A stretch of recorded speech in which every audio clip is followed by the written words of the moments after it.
আজকের বিষয় দ্বাদশ শ্রেণীর প্রাকৃতিক ভূগোলের বায়ুমণ্ডল এবং জলবায়ু চ্যাপ্টারের সেকেন্ড ফেজটা, সেটা হচ্ছে জাঙ্গল উদ্ভিদ, লবণাম্ব উদ্ভিদ এবং মেসোফাইট উদ্ভিদ। প্রথমে দেখছি যে হাইগ্রোফাইট রয়েছে। জাঙ্গল বা লবণাম্বু বা মেসোফাইট এই তিনটের একটাও নয়, এমনকি আগের দিন যে জলজ উদ্ভিদ পড়িয়েছিলাম সেটাও নয়। এটা কিন্তু হাইগ্রোফাইট, বাকিগুলো অন্যান্য নামে ছিল, হাইড্রো ছিল, হ্যালো ছিল এইগুলো, আর মেসোফাইট। এটা হচ্ছে হাইগ্রোফাইট। এটা কি ধরনের উদ্ভিদ? বলছে যে সমস্ত প্রজাতির উদ্ভিদ আছে যারা কিনা শুষ্ক বাতাসে অত্যন্ত সংবেদনশীল, অর্থাৎ বাতাসের যারা শুষ্কতাকে একদমই সহ্য করতে পারে না এবং প্রচুর আর্দ্রতাযুক্ত স্যাঁতস্যাঁতে মাটিতেই জন্মায়, তাদেরকে বলা হচ্ছে হাইগ্রোফাইট। লাইক দেখতে পাচ্ছ, এটা হচ্ছে ফার্ন, এটা হচ্ছে ফাঙ্গাস বা ফাঙ্গি, যেটা হচ্ছে ব্যাঙের ছাতা বলে পরিচিত। এরা দুজনেই থাকে মোটামুটি একটা ভেজা জায়গা, যেমন দেখতে পাওয়া যায় আমাদের বাড়ির আশেপাশে যেখানে নর্দমা নালা আছে তার আশেপাশে দেখবে দেখা যায় এদেরকে। আর বর্ষাকালে মোটামুটি যেখানে একটু জল জমে কাদা কাদা মতো সেখানেই হয়। ঠিক আছে, নেক্সট চলে আসছি জেরোফাইট বা জাঙ্গল উদ্ভিদ। একদম জল যেখানে নিঃস্ব, শূন্য বা থাকেই না বললে চলে, এমন জায়গায় যে সমস্ত উদ্ভিদ জন্মায় তাদেরকে বলা হচ্ছে জেরোফাইট বা জাঙ্গল উদ্ভিদ। অবশ্যই ইংলিশ টার্মগুলো মনে রাখতে হবে, কেননা পরবর্তীকালে এইগুলো খুব সুবিধা হবে বুঝতে। এখান থেকে ধরে জিজ্ঞেস করতে পারে যে যে জেরোফাইট উদ্ভিদের কয়েকটা এক্সাম্পলস হিসাবে জিজ্ঞেস করতে পারে। দেখে নিই এগুলো কি। যে সমস্ত উদ্ভিদ শুষ্ক অর্থাৎ জলের পরিমাণ খুব কম এমন অঞ্চলের মাটিতে খুব ভালোভাবে জন্মাতে পারে তাদেরকে বলা হচ্ছে জাঙ্গল উদ্ভিদ। কখনো কখনো শুষ্ক স্বাভাবিক আবাসস্থলের উদ্ভিদকেও আবার জাঙ্গল উদ্ভিদ বলা হয়। বেসিক্যালি এই জাঙ্গল উদ্ভিদ তো আছেই, কিন্তু কথা হচ্ছে এই উদ্ভিদগুলো কিন্তু আমাদের এখানেও হয়। সেখানে আমরা জল বেশি বেশি করে দিয়েও সেই উদ্ভিদগুলোকে চেষ্টা করি আমাদের মতো করে গড়ে তোলার, লাইক অ্যালোভেরা। ঠিক আছে, দেখি ওপেন হেমার 1960 তার মতে যে সমস্ত উদ্ভিদ পরিবেশের জলের যে অভাব তাকে সাফল্যের সঙ্গে আয়ত্ত করে নিয়েছে এবং তার জন্য নিজেদের দেহের কিছু মরফোলজিক্যাল বা অঙ্গ সংস্থানগত, শরীরস্থান এবং শারীরবৃত্তীয় এইগুলো চেঞ্জেস করে বসবাস করছে, তারাই হচ্ছে জাঙ্গল উদ্ভিদ। আর এদের অভিযোজনের প্রকৃতি অনুযায়ী এদেরকে 4টি ভাগে ভাগ করা হয়। আচ্ছা, আমরা এই শারীরবৃত্তীয় আর অঙ্গ সংস্থান ব্যাপারটা একটু জেনে নেব। দেখি অঙ্গ সংস্থানের ব্যাপারটা কি। জলের সন্ধানে প্রধান যে মূল মাটির নিচে থাকে, প্রধান যে মূলটা, আর শাখামূল প্রশাখামূল তার আশপাশ থেকে তৈরি হয়। যেমন গাছের উপরে যেমন কাণ্ড থেকে অনেকগুলো শাখা প্রশাখা বেরোয়, তেমন মাটির নিচেও প্রধান মূল থেকে অনেকগুলো শাখা প্রশাখা মূল বেরোয়। তো এই প্রধান মূল মাটির নিচে অনেক দূর পর্যন্ত পাঠিয়ে দিতে পারে এই জাঙ্গল উদ্ভিদের ক্ষেত্রে। মূল এবং মূলরোম খুব সংগঠিত হয়, শাখা প্রশাখা বেশি করে বিস্তৃত থাকে। কেন থাকে? কেননা বৃষ্টির জল খুব কম পরিমাণ পাওয়া যায়, আর যাও বা জল আছে মাটির নিচে সেটাকেও পেতে গেলে অনেক দূর যেতে হয়, মাটির নিচে যাত্রা করতে হয়। তার জন্য যদি মূল অনেক দূর না যায় তাহলে কি হবে? গাছটা কি বেঁচে থাকবে? এটা জাঙ্গল উদ্ভিদের ক্ষেত্রেই বেসিক্যালি হয়ে থাকে। কাণ্ড, রোম এবং সবটাই কিন্তু মোম দিয়ে আবৃত থাকে। মোম দিয়ে আবৃত কেন থাকে? যাতে করে শুষ্ক না হয়ে যেতে পারে। কিছু কিছু উদ্ভিদের কাণ্ড এবং পাতা বাষ্পমোচন রোধ করার জন্য কাঁটায় পরিণত হয়, যাতে করে বেশি বাষ্পমোচন শরীর থেকে যাতে বেশি জল না চলে যেতে পারে, বা আঁশের মতো পাতলাও হয়। তাহলে এই হচ্ছে তার অঙ্গ সংস্থানিক পদ্ধতি, মানে নিজের শরীরে কিছু গঠনগুলো চেঞ্জ করে টোরে বেঁচে থাকা। নেক্সট হচ্ছে শারীরবৃত্তীয় পদ্ধতি, যেগুলো একদম ভেতরকার ঘটনা। কোষ কলা বা টিস্যু বা সেল এদের হ্রাসবৃদ্ধি ঘটানো, পাতা এবং কাণ্ডে প্রয়োজন মতো জল ধরে রেখে তার শুষ্কতার হাত থেকে রক্ষা করা। দেন পত্ররন্ধ্র এর গহ্বরের মধ্যে অবস্থান করার ফলে কি বলছে, বাষ্পমোচনের হারও কম হয়। ঠিক আছে, পত্ররন্ধ্রগুলো একদম ভেতর দিকে থাকে। আর দিনে পত্ররন্ধ্র একদম বন্ধ রাখে, রাতে উন্মুক্ত হয় ঠান্ডা যখন হয়ে যায় রাতের বেলা। দিনের বেলা প্রচণ্ড খরার সময় প্রসাধন ক্রিয়াও কমিয়ে দিতে পারে। মানে ভেতরে কত কিছু এরা করতে পারে শরীরের মধ্যে। বেসিক্যালি উদ্ভিদরাই করে, প্রাণীরা করতে পারে না। আস্রাবণ চাপ সৃষ্টির মাধ্যমে মাটি থেকে জল সংগ্রহ করে পাতায় পাঠায়। আস্রাবণ চাপ এই ব্যাপারটা, এটা হচ্ছে একটুখানি ভৌতবিজ্ঞান জীবনবিজ্ঞান ঘটনা। যাই হোক, এটা বলছি না ডিটেলসে, কারণ ওই কৌশিক ব্যাপারটার মতো হয়। মানে জলটা অভিকর্ষ যে টানের জন্য নিচের দিকে যায়, কিন্তু এ উল্টো দিকে উপরের দিকে উঠিয়ে নিয়ে আসতে পারে পাতার দিকে। কে না উদ্ভিদ, জাঙ্গল উদ্ভিদ। দেখি ওই যে সেই 4টে প্রকার বলেছিল, সেই 4টে প্রকারের মধ্যে সবগুলোর এবার সম্পর্কে আস্তে আস্তে পড়ব। প্রথমটা হচ্ছে খরা বর্জনকারী, ড্রট অ্যাভয়েডিং। কে অ্যাভয়েড করতে পারে দেখি। শুষ্ক অঞ্চলে অসংখ্য ক্ষুদ্রাকৃতি উদ্ভিদ আছে যারা কিনা জলের অভাবকে এড়িয়ে চলতে পারে। ঠিক আছে, বর্জন করা মানে এড়িয়ে চলা। তা যেহেতু সংক্ষিপ্ত বর্ষা ঋতু, তাই সেই সময়তে কী করে, বীজের অঙ্কুরোদ্গম ঘটিয়ে নেয়, দ্রুত বৃদ্ধি পেয়ে নেয় এবং পূর্ণতা লাভের সাথে সাথে ফুল ফোটায়। মাটি শুকিয়ে যাওয়ার আগেই বীজ উৎপন্ন করে। মানে কতটা শর্ট টাইম স্প্যানের মধ্যে ওই বর্ষার একটু একটু জলের মাধ্যমেই ওরা বীজের অঙ্কুরোদ্গম ঘটিয়ে নিল, সেখান থেকে দ্রুত বৃদ্ধি পেয়ে ফুল ফুটিয়ে দিল, সব কিছু করে ফেললো, আবার নতুন করে বীজও উৎপন্ন হয়ে যায়। তাহলে এরা হচ্ছে খুবই ক্ষণস্থায়ী বর্ষজীবী উদ্ভিদ। ঠিক আছে, এরা চরম শুষ্কতা সহ্য করতে পারছে না, বীজের মধ্যেই এরা শুষ্ক ঋতু এবং তার প্রভাবকে এড়িয়ে যায়। আর ক্ষণস্থায়ী বর্ষবীজী উদ্ভিদের মূল অপেক্ষা বিটব মানে কাণ্ড অংশ খুব বড় হয়, যেমন করবী। আমরা কিন্তু পাথরকুচি গাছ চিনি, পরে ছবি আছে দেখাবো। পাথরকুচি গাছ হচ্ছে পাতার থেকেই, মানে পাতার মধ্যে থেকেই নতুন গাছ হয়ে যায়। দেখলে অবাক হয়ে যাবে, কেননা পাথরকুচি গাছ সব জায়গায় হয় না, আর হলেও সে দেখতে অন্যরকম একদম।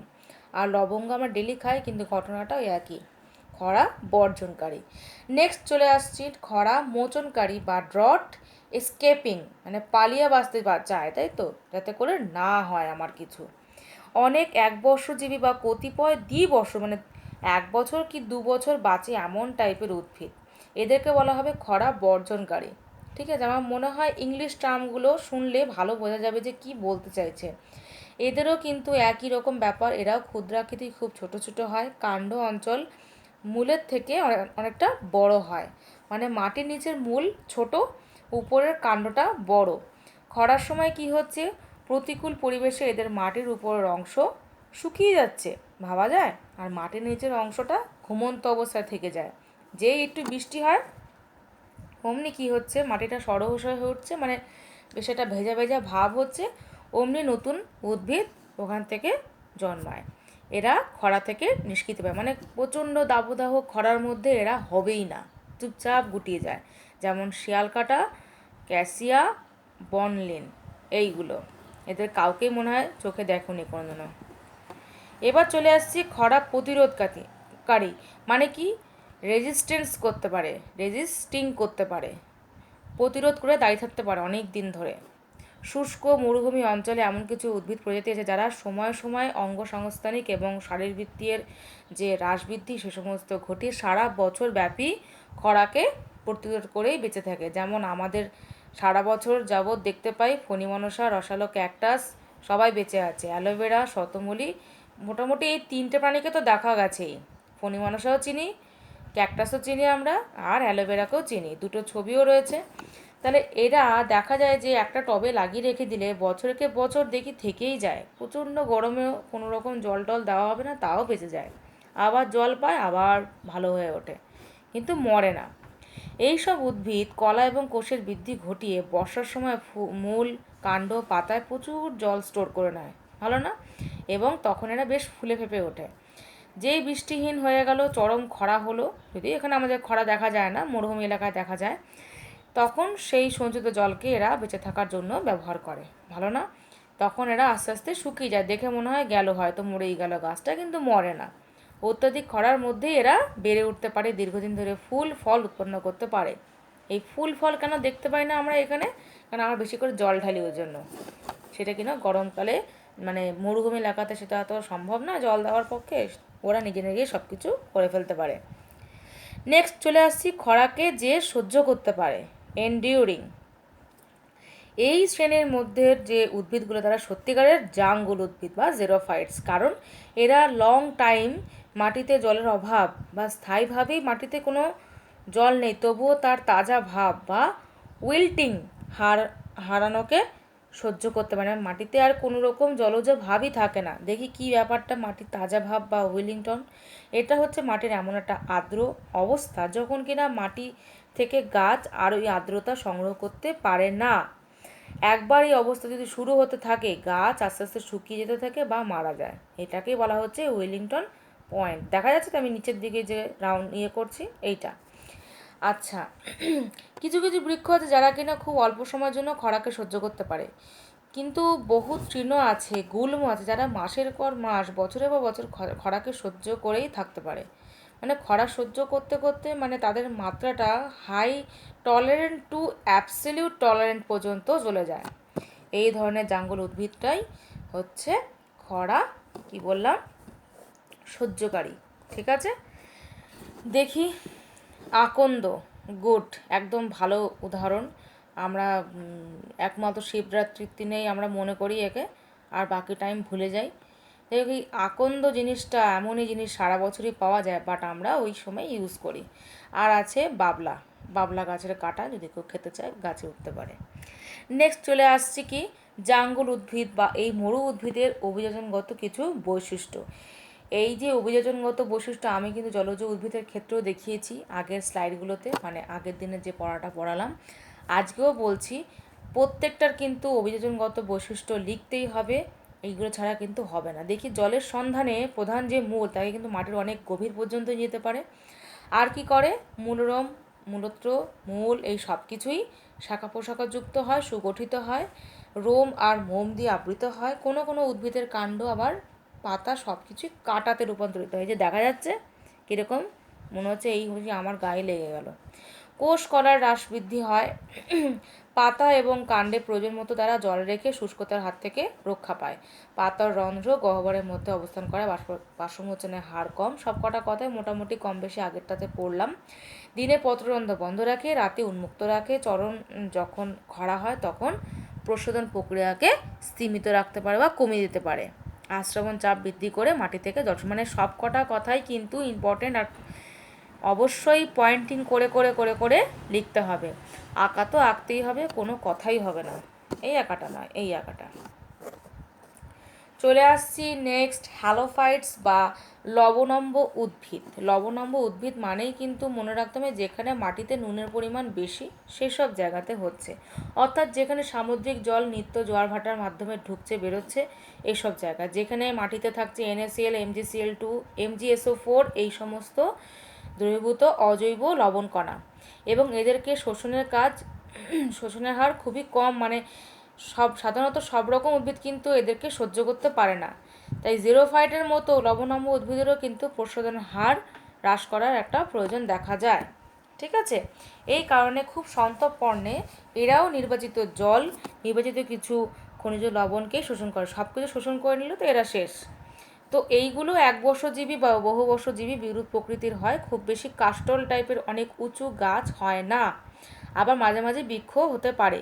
যে সমস্ত হ্যালোফাইট সমুদ্রের উপকূলবর্তী অঞ্চল কিংবা নদী মোহনার খাড়িতে, যেমন আমাদের সুন্দরবনে দেখতে পাওয়া যায়, সেরকম জায়গায় হয়, লবণাক্ত মাটিতে জোয়ার ভাটা খেলে, তাকে বলা হচ্ছে ম্যানগ্রোভ ভেজিটেশন বা ম্যানগ্রোভ উদ্ভিদ।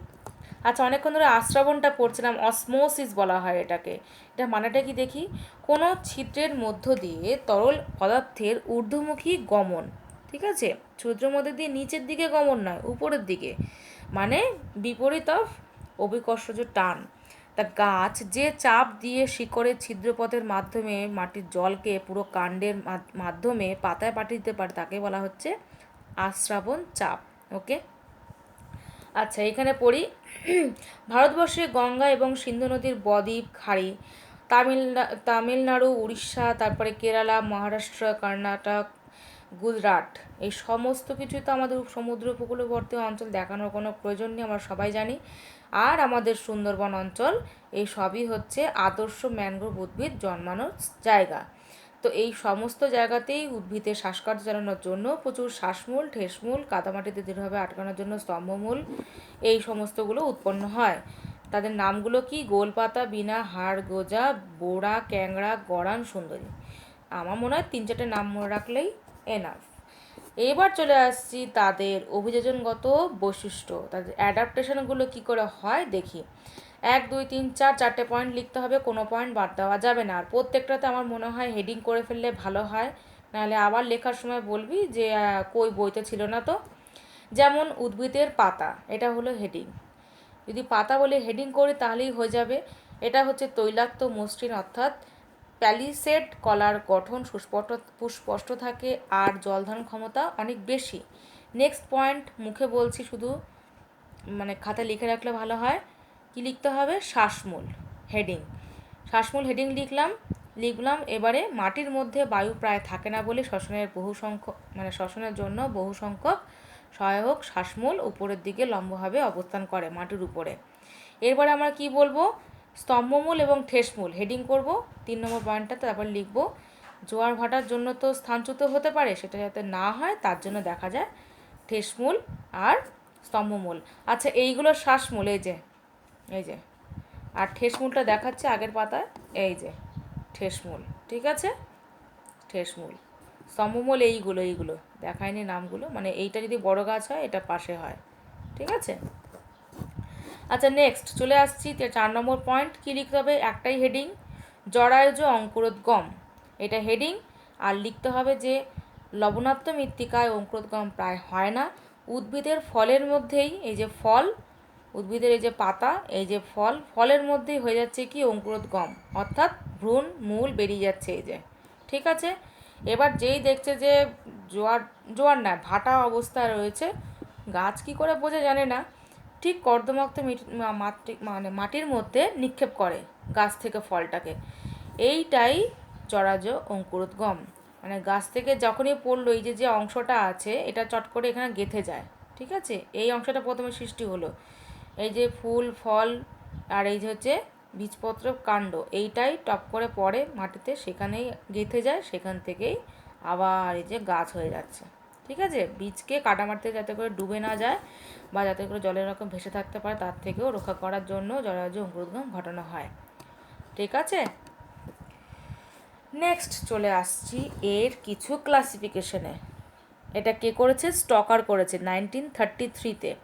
জলজ, স্থলজ, বায়বীয়। ঠিক আছে। জলজ কি? জলজ তো আমরা জানি, মোটামুটি ম্যানগ্রোভ এতক্ষণ ধরে দেখছিলাম আমাদের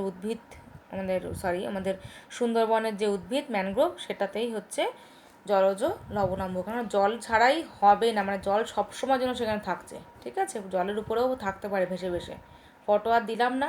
এবার চলে আসছি স্থলজ, যেটা কিনা এই যে বললাম না, গাছের পাতার মধ্যে দেখা যাচ্ছে ছোট ছোট ছোট ছোট ছোট ছোট গাছ হয়েছে। এইগুলো কি? এটা হচ্ছে পাথরকুচি। এই সমস্ত উদ্ভিদের ক্ষেত্রে কী হয়? স্থলভাগের যে লবণাক্ত মাটি, তাতে খুব অল্প বা মাঝারি পরিমাণ জলের যোগানের উপরেই নির্ভর করে এরা বেঁচে যায় বা জন্ম হয়। এবার চলে আসছি বায়বীয়। এই যে এইটা দেখাতে চাইছি। এর নাম আমার ঠিক জানা নেই, তবে এইটা দেখতে পাচ্ছি আমরা খুব বালি জায়গাতে হয়েছে। ঠিক আছে, উপকূলবর্তী অঞ্চলে হয়, মরু অঞ্চলেও হয়। লবণ কণার প্রভাবে উদ্ভিদরা জন্মায় এবং তারা বায়বীয় লবণাম্ব উদ্ভিদ বলে পরিচিত। কি নাম? বেতো, ট্যামারিক, এগুলো। আর এই উদ্ভিদ গোষ্ঠীকে স্টেনার কি করেছে? এই 3 রকমভাবে ভাগ করেছে: রসালো, রসহীন, লবণ সঞ্চয়ী। লবণ সঞ্চয়ীটা কী হবে? এ হবে। রসহীন এটা হবে, রসালো এটা হবে। ওকে, এটা কে করেছে? স্টেনার। আর এইটা কে করেছে? এই যে 3টে, স্টোকার। নামগুলো কাছাকাছি, হার্টস্ট্রোক হয়ে যাবে। চলে আসছি নেক্সট, মেসোফাইট। মেসোফাইটটা কি? এ তো একদম সহজ জিনিস, কেননা আমাদের বাড়ির আশপাশে যত গাছ আছে যাদেরকে দেখতে পাচ্ছি সবাই কিন্তু মেসোফাইট। ওয়াই? কেননা এখানে মাটিতে জলের পরিমাণ খুব বেশিও না, খুব কমও না, স্বাভাবিক টাইপের। তাই যা কিছু এখানে হচ্ছে সবাই এরা মেসোফাইট। প্রচুর বৃষ্টিপাতও নয়, আবার একটু নাতিশীতোষ্ণ আবহাওয়াও দরকার। বাস্তবিকভাবেই প্ল্যান্ট বায়োম বা সিংহভাগ আমাদের পৃথিবীতে মেসোফাইটটাই রয়েছে। আম, জাম, কাঁঠাল, সেগুন, পাইন, ফার, দেবদারু, রোজউড, আয়রনউড, ব্রাজিল নাট, সবাই। ঠিক আছে, মোটামুটি ইকুয়েটোরিয়াল রিজন আর সাব ইকুয়েটোরিয়াল রিজনে, মানে ক্রান্তীয় আর উপক্রান্তীয়, নিরক্ষীয় সব জায়গাতেই দেখা যায়। এদের কিছু অভিযানগত বৈশিষ্ট্য আছে, খুব সহজ, কারণ আমরা প্রত্যেক দিন গাছ দেখতে পাচ্ছি, ভালোভাবে বুঝতে পারবো। এরা খুবই শাখা পোশাখা বিন্যস্ত, বাড়ির পাশে আম গাছটা দেখলে বোঝা যাবে। মূলত্র থাকার জন্য মূলটা আগার থেকে রক্ষা পায়। মূলত্রটা বোঝা যাচ্ছে কী জিনিস? মূলের গায়ে যে একটা লেয়ার থাকে সেটাকে বলা হয় মূলত্র, ঠিক আছে? মূলরম থাকার জন্য মাটি থেকে প্রচুর পরিমাণ দ্রবীভূত থাকা খাদ্যমৌলকে শোষণ করে নেয়, বড় হয়ে যায়, কাণ্ডগুলো খুব কঠিন হয়, সুসংবদ্ধ হয়, খুব সোজা সোজা কথা। ক্লোরোপ্লাস্ট থাকায় প্রচুর পরিমাণে সবুজ হয়, পাতাগুলো ডার্ক হয়, দেখাই যায় পাতার রং কত সুন্দর হয়, শ্বাস প্রশ্বাস খুব ভালো হয়। আর যান্ত্রিক কলা, সংবহন কলা এগুলো খুব ভালো হওয়ার জন্য গাছের বৃদ্ধিও খুব ভালো হয়। পাতার উভয় দিকেই পত্ররন্ধ্র থাকে, মানে এরা সবসময় পাতার রন্ধ্রগুলো, মানে পাতার মধ্যে যে ছিদ্র থাকে শ্বাস প্রশ্বাস নেওয়ার জন্য, তারা সবসময় খুলে রাখে। পাতার উপরেও আছে, নিচেও রয়েছে, ঠিক আছে? বাষ্পমোচনটাও নিয়ন্ত্রিত থাকে। চলে আসছি লাস্ট, এটা হচ্ছে জলজ, এটা উলজ লেখা আছে, এটা জলজ হবে। হাইড্রোফাইট জঙ্গল বা জাঙ্গল উদ্ভিদ, জিরোফাইট লবণাম্ব উদ্ভিদ বা হ্যালোফাইট। এই তিনজনের মধ্যে আমি পার্থক্য রচনাটা দেখাচ্ছি। মোটামুটি জানি না নিজের সবার বইতে আছে কি না, তাও আমি দেখিয়ে দিলাম। এই তিনটের একসাথে পার্থক্য রেডি করলে খুব ভালো হয়, তাহলে কোনোটাই ভোলা হবে না। আর অবশ্যই যেন না মনে করে দিতে হয় যে প্রত্যেকটার জন্য একটা করে গাছের ছবি আঁকতে হবে এর মধ্যে বা এর নিচে, ঠিক আছে? এর মধ্যে যে কটা নাম থাকবে, যদি কচুরিপানা আঁকতে ইচ্ছা করে তাহলে কচুরিপানা, যদি মনে হয় জলপদ্ম আঁকবো জলপদ্ম, আর এখানে যেমন যদি মনে হয় বাবলা কাটা আঁকবো, বা যদি মনে হয় আমি অ্যালোভেরা আঁকতে পারবো, যে কোনো একটা। আবার এখানের মধ্যে যদি ইচ্ছা করে সুন্দরী গাছ আঁকবো বা গরান গাছ আঁকবো, যে কোনো একটা। এখানে কেওড়া গাছটা খুব সোজা, ওটা আঁকা যেতে পারে, ঠিক আছে? তাহলে এই তিনটে ছবি এখানে পুট করতে হবে উইদিন দ্য কলামস, হেডিংস, সব কিছু, ঠিক আছে? স্টপ করছি।